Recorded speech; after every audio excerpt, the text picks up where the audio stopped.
President Cyril Ramaphosa has stirred a political storm after publicly praising Zimbabwe's land reform program, a policy that critics say wreaked havoc, destroyed livelihoods, and plunged the country into crisis.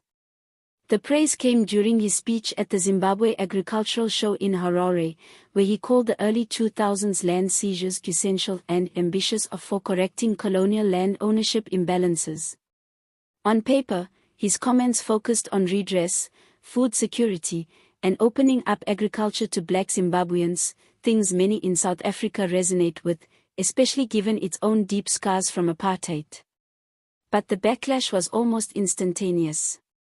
The Democratic Alliance, DA, accused Ramaphosa of ignoring the disastrous fallout in Zimbabwe: economic collapse, famine, loss of investor confidence, and long-term damage to property rights.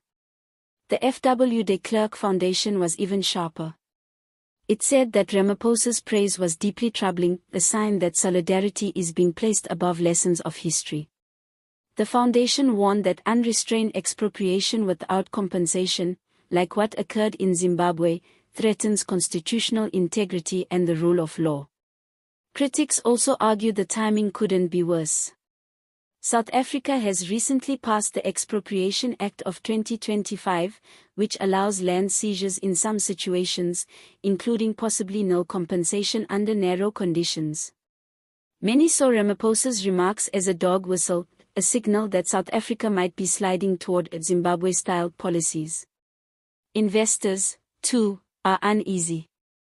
Praising a model widely seen as chaotic and economically destructive makes uncertainty worse. It sends signal risks about property rights.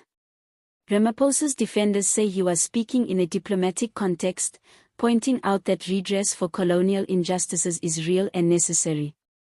But even his supporters have admitted that his phrasing was tone-deaf. A president must not just have policy, but also awareness of history, not just what you say, but the consequences of how people hear it. So why has this speech exploded? Because in South Africa, land equals identity, justice, wealth, and fear.